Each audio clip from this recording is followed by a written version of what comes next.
चलिए आज देखते हैं कि एग्ज़ाम में किस तरह से आवेदन पत्र लिखें कि हमें पूरा नंबर प्राप्त हो जाए। यानी कि जिस तरह से हम लिखें कि हमें पूरा का पूरा 5 नंबर, यानी कि जितना नंबर का पूछा जाए 5 नंबर या 10 नंबर, जितना नंबर का आवेदन पूछा जाए उतना नंबर कैसे उठाएँ। उसी बारे में आज बात करने वाले हैं कि एग्ज़ाम में हम किस तरह से लिखें कि हमें फुल मार्क्स मिले, इसमें कोई भी 1 नंबर भी कटने का कोई चांस ना हो।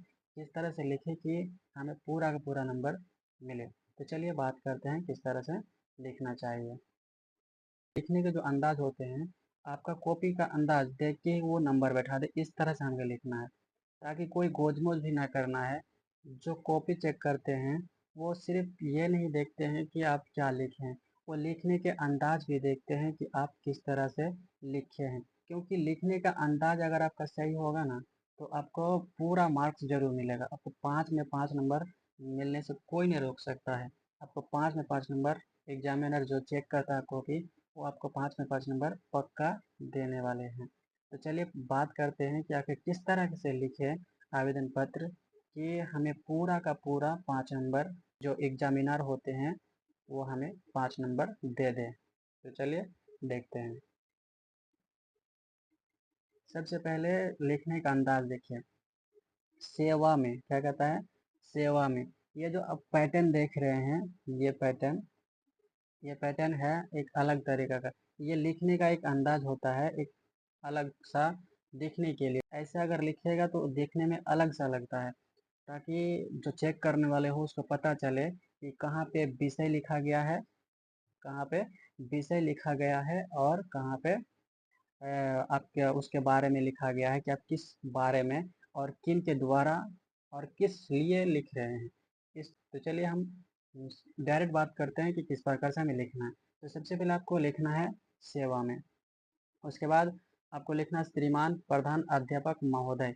आप यहाँ पे प्रधान अध्यापक की जगह पे प्रधानाचार्य भी लिख सकते हैं। अगर आपका कॉलेज है, अगर आप इंटर में हैं, 12th का फाइनल एग्ज़ाम देने जा रहे हैं, एग्ज़ाम में बैठने वाले हैं, 12th का फाइनल एग्ज़ाम में बैठने वाले हैं, तो आप यहाँ अध्यापक के जगह प्रधानाचार्य लिख सकते हैं। क्या कर सकते हैं?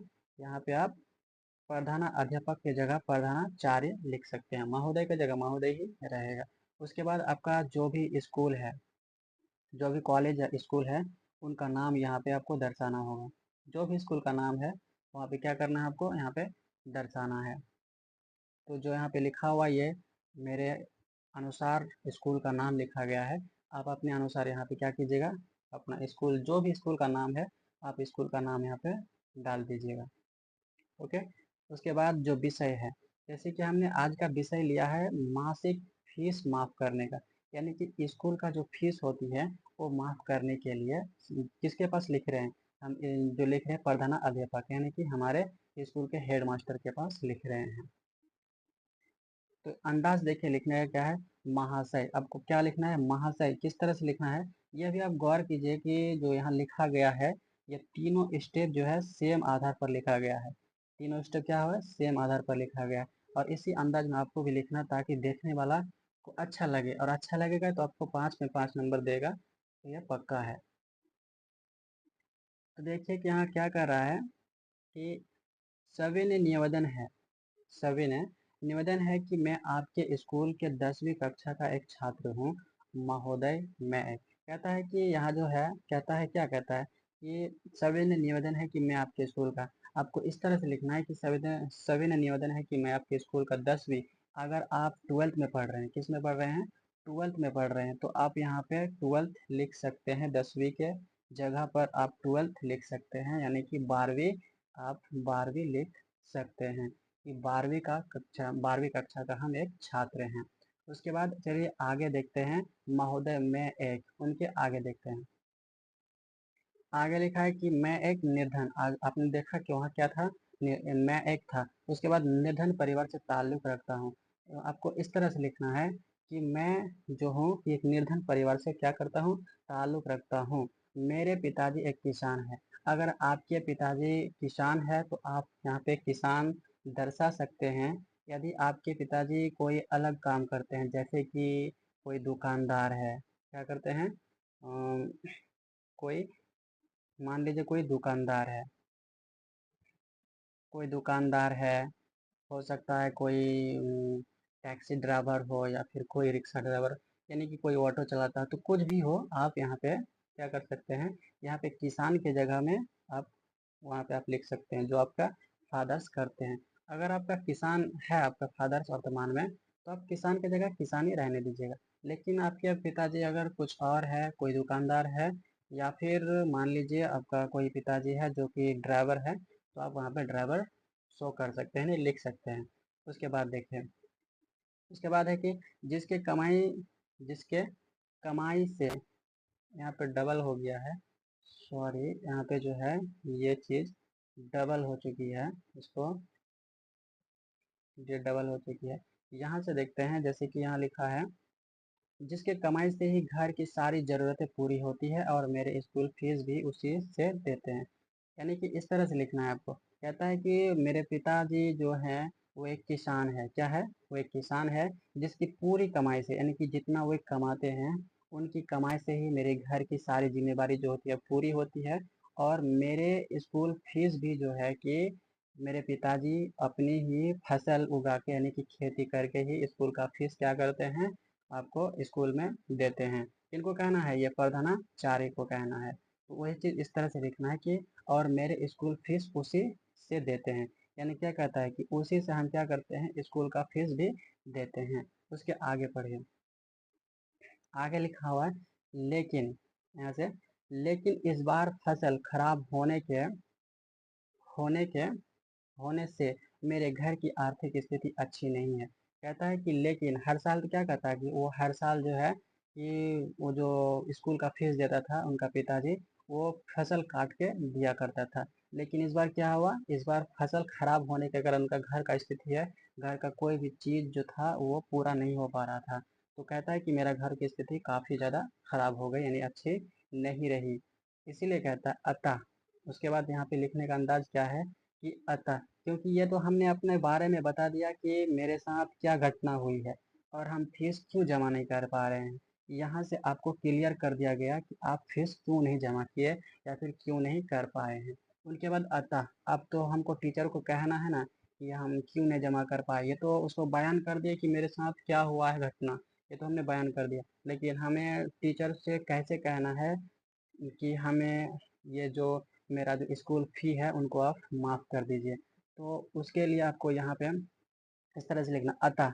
ये जो अतः लिखा हुआ है, ये अतः लिखने का एक कारण भी है, क्योंकि आप वहाँ से देखे होंगे ये जो निर्धर्म, ये जो हमने यहाँ पे किया था, यहाँ देख लीजिए ये चीज़, ये ये लकीर अतः, इसी लकीर के हिसाब से अतः लिखा गया है।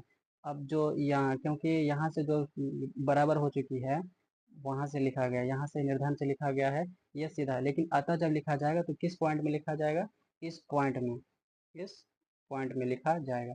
इस पॉइंट में क्या लिखा जाएगा, अतः लिखा जाएगा। तो हमने उसी प्रकार लिखा है और आपको भी इसी प्रकार से लिखना है। तो लिखा क्या है, किस प्रकार से लिखा, चलिए देखते हैं। लिखा अतः आप महोदय से विनम्र निवेदन है कि मेरे पिताजी की आर्थिक स्थिति को चलिए आगे देखते हैं। आर्थिक स्थिति को देखते हुए मेरे स्कूल फीस माफ करने की कृपा करें, इसके लिए मैं आपका सदा आभारी रहूँगा। तो ये चीज़ आपको भी लिखना है कि मेरे घर की स्थिति को देखते हुए आप मेरे स्कूल फीस, क्या कहता है, स्कूल फीस को माफ़ करने की कृपा करें। यानी कि जो भी मेरा स्कूल फीस हुआ है, जो भी मेरा मंथली फी हुआ है, महीना का मासिक जो तनख्वाह, ये क्या कहता है, बिल हुआ है, उनको आप माफ़ करने की कृपा करें। इसके लिए मैं आपका सदा आभारी रहूँगा। क्या कहता है, इसके लिए मैं सदा आपका आभारी रहूँगा। आभारी रहूँगा मतलब सदा आपको याद रखूँगा। उसके बाद आपको क्या क्या लिखना है, आप यहाँ पे नीचे आपका आज्ञाकारी छात्र, क्या लिखना है, आपका आज्ञाकारी छात्र यहाँ लिख देना है। उसके बाद जैसे कि आपका नाम क्या है, नाम, दूसरा नंबर पे कक्षा, अभी अगर ट्वेल्थ में है तो ट्वेल्थ, मैट्रिक में है तो मैट्रिक लिख सकते हैं। उसके बाद जो अभी आपका रोल नंबर है वो लिखना बहुत ज़रूरी है। आप रोल नंबर यहाँ पे वर्णित कर दीजिएगा, यानी कि लिख दीजिएगा वहाँ पे। यहाँ तक तो आपको कोई दिक्कत नहीं हुई होगी, आशा करता हूँ कि कोई दिक्कत नहीं हो। अगर कोई दिक्कत है तो कमेंट सेक्शन में ज़रूर बताएं। ताकि हम आपका पूरा तरह से समाधान कर पाए। अगर यहाँ पे जैसे कि हमने ये किया, इस बार जो हमने लिखा क्या चीज़ में, हमने कौन सा विषय के बारे में हमने ये किया, मासिक फीस जा माफ़ करने के लिए। अगर आपको कोई दूसरा टॉपिक में लिखना है, अगर आपको कोई दूसरा टॉपिक में लिखना है कि नहीं, मुझे जैसे कि छुट्टी के कारण लिखना है कि मुझे छुट्टी लिखना है, या फिर अनुपस्थित होने के कारण टीचर को आवेदन पत्र कैसे लिखे कि हम इतना दिन क्या रहे, अनुपस्थित रहे स्कूल में, किसको लिखना है, प्रधानाचार्य पद को लिखना है। तो ये जो लिखना है, अब फिर अगर कोई भी आपको लिखना है, किसी के बारे में लिखना है, तो हमें आप कमेंट सेक्शन में बता सकते हैं। आपको 12 घंटा के अंदर आपके लिए वीडियो उपलब्ध हो जाएगा। हम कहते हैं कि आपको 12 घंटे के अंदर जिस टॉपिक का आपको वीडियो चाहिए, आप हमें कमेंट कीजिए, आपको 12 घंटे के अंदर वीडियो उपलब्ध करा देंगे।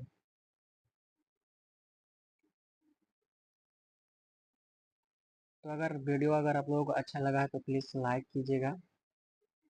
उसके बाद सब्सक्राइब भी कर लीजिएगा, अगर न्यू है तो सब्सक्राइब ज़रूर कीजिएगा, और हो सके तो शेयर भी कर दीजिएगा।